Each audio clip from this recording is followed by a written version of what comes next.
We're in this age of instant gratification.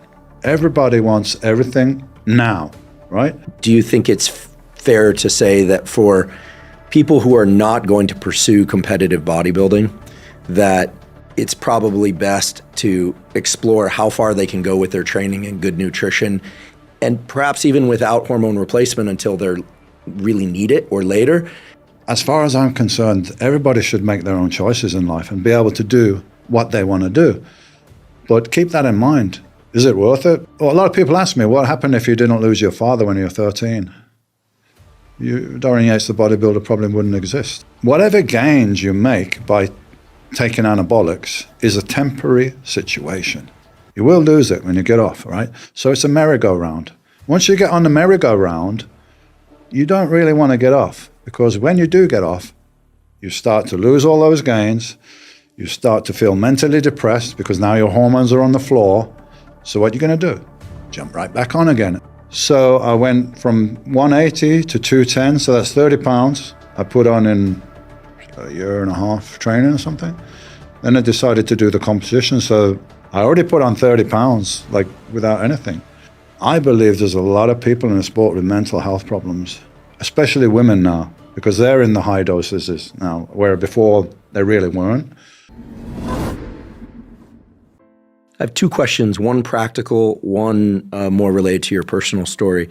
The practical one is one, nowadays there's an almost obsession online of young guys, teens, 20s, 30s, who immediately think they should be on testosterone enhancement, TRT, that, going beyond TRT, getting on gear. How long, gear, for the folks that don't know, is a verbiage for steroids. Yeah.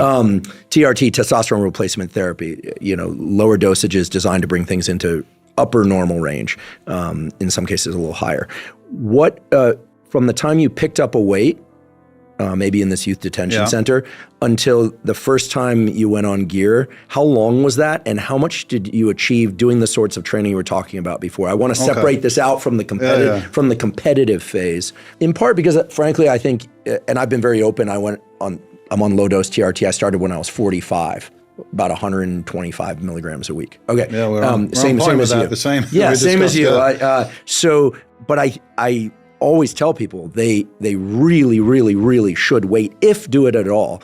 How long did you have without anything? Where it's, food, training, sleep, maybe some supplements like some creatine, some protein powder. Right, so I started in 83, earlier in the year. I was 180, 185, but very lean. You can see some pictures of me after 6 months. Yeah, well, you have those thick training. Joints. I mean, you have an athletic. I got very low body fat as well, naturally. My son and my daughter, they both had abs, and when they were 11 years old, very, very lean, pale skin, low body fat, thin skin, type of thing. So you wouldn't say, wow, look at that guy, he's big, but you'd say, wow, he's really cut, this guy. That's how I started, 180. So after 6 months, I think I was 195, and the gym owner put on a contest in Birmingham, local gym thing, and he was like, come on, go in a contest, and I don't know. Okay, so I went in, no diet, no steroids, nothing. It was the first time as contest. I still got the pictures, but the two guys that I was competing against, they came second and third, I won. But both these guys were already on stuff. So I was able to beat them not using anything, right? Because genetically, I'm better, I guess. I'm not saying in 6 months I overtook them. I probably started ahead of them. So that was with nothing. I got up to 210. Mm-hmm. So I'm just looking back because we did some social media posts with my early training, So I'm benching 3 plates aside for 3 or 4 reps.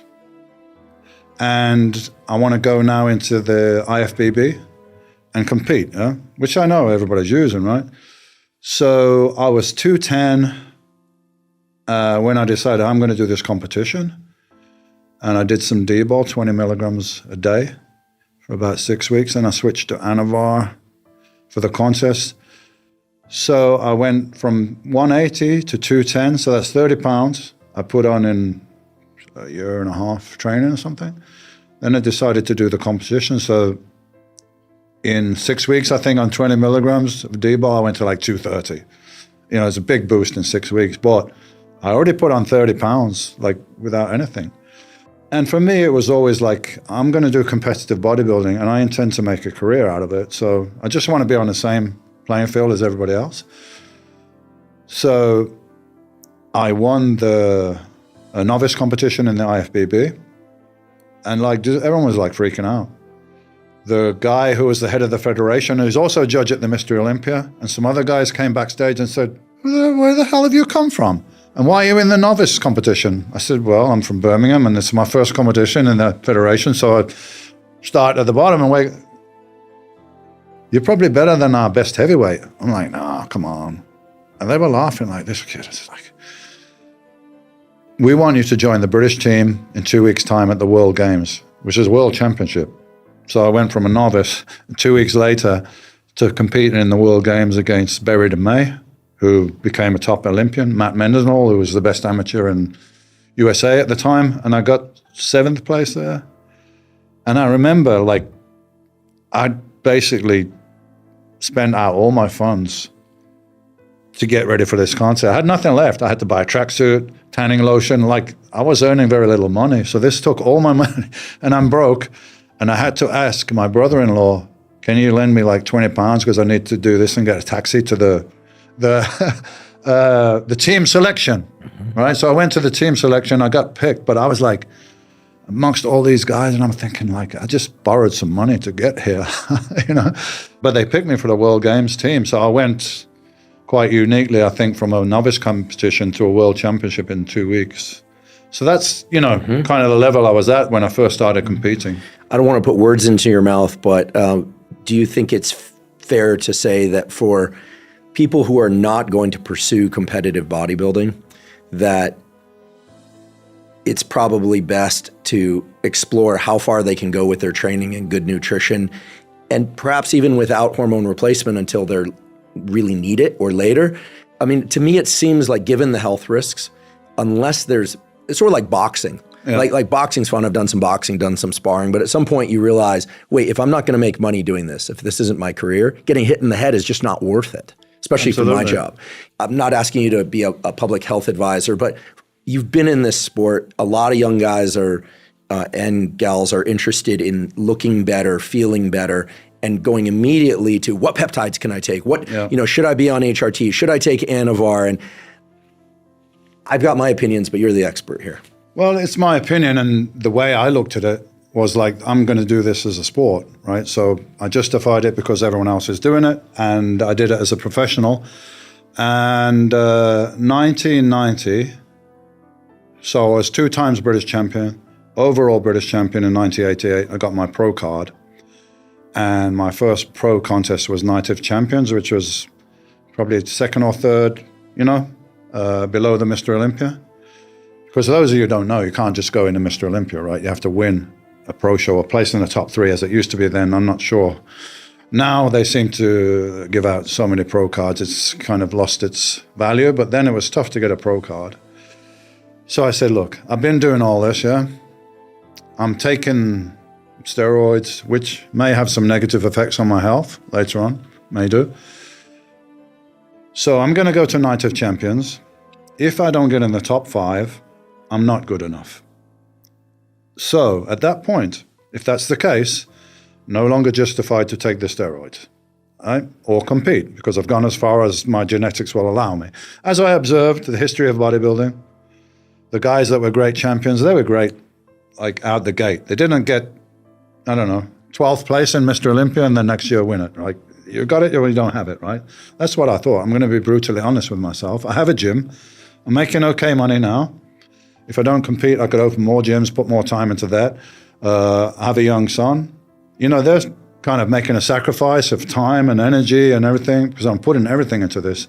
So if I don't get in the top 5 in the Night of Champions, competitive career's over, steroids are over, do something else within the sport, open more gyms or something like that. Anyway, the story is I got second, so I continued to do what I got to do as a professional, and I feel it was justified because I was earning a lot of money, more money than anyone else I knew ever earned. But what's my advice? If you were a 20-year-old guy and you were speaking to me and I'm giving you advice, get as far as you can naturally, yeah? And then look at it. But whatever gains you make by taking anabolics is a temporary situation. You will lose it when you get off, right? So it's a merry-go-round.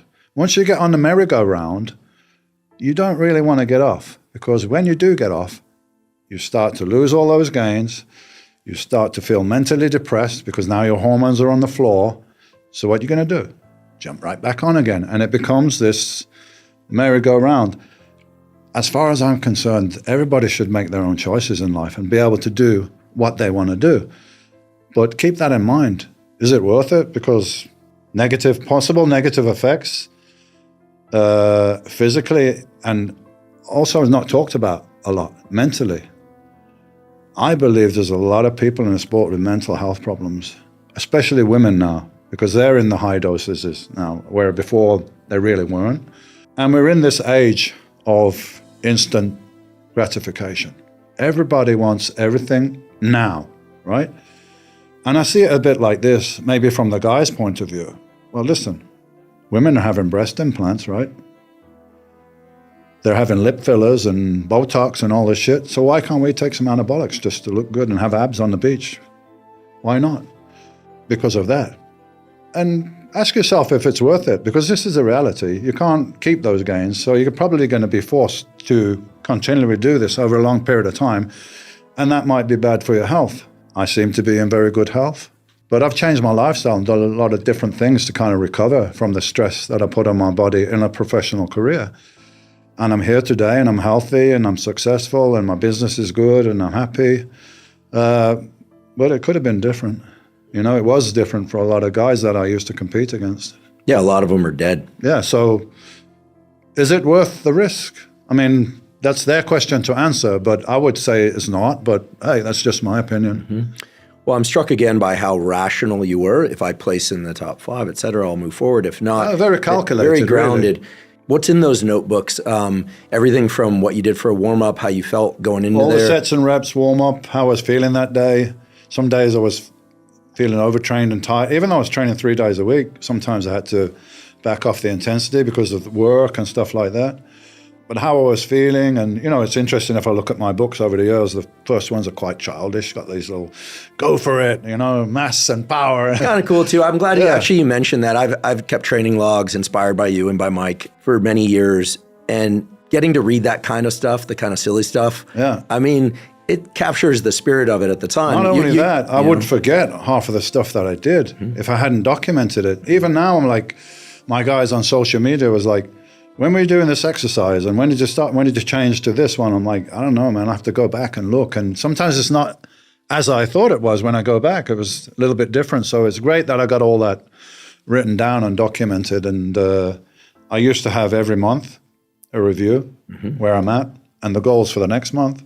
Try to make them realistic, but, you know, the goals in mind for the next month. Super methodical. Very methodical, analytical, logic. Do you get that from one of your parents, or because to go in the opposite direction of your parents? Well, my mother was actually quite very educated. She was private school and everything, but my dad was very working class, car mechanic and everything. But he managed to... Perfect combo. Yeah, he managed to... you know, I was young. I lost my father at 13, right, from a heart attack. But he was a working class guy that managed to buy a small farm. He managed to learn to fly an airplane. I went up with my dad when I was like 4 or 5 years old. He was flying little 4-seat Cessnas and everything like that. So, I mean, he must have been a smart guy and very driven to be able to do that as a working class guy. Imagine back in the 1970s flying airplanes, and you work as a maintenance engineer at the Rover plant or something. Yeah, I think for Americans, they don't realize how stratified the class system in England was in that time. Yeah. Is very different. Very Absolutely. Very different. A working class guy flying an airplane, there was nobody else doing that. So he must have been a guy above average intelligence, and my mom was as well. So I probably got the logical stuff from my dad, I would say. And, you know, my mom's more female, more emotional. My dad was probably very, you know, logical in his ways, and an engineer. engineering's about numbers and everything. So, a lot of people ask me, what happened if you didn't lose your father when you were 13? Dorian Yates, the bodybuilder, probably wouldn't exist. Because if life's comfortable, you won't put yourself through this shit, man. Yeah, I mean, it's a lot of work, a lot of dedication, a lot of sacrifice, and over many, many years. It's not it's not a short-term thing. To get from starting bodybuilding to be a pro bodybuilder took me 7 years, and that was quick. That was relatively quick. So 7 years of absolute. This is my main focus of life.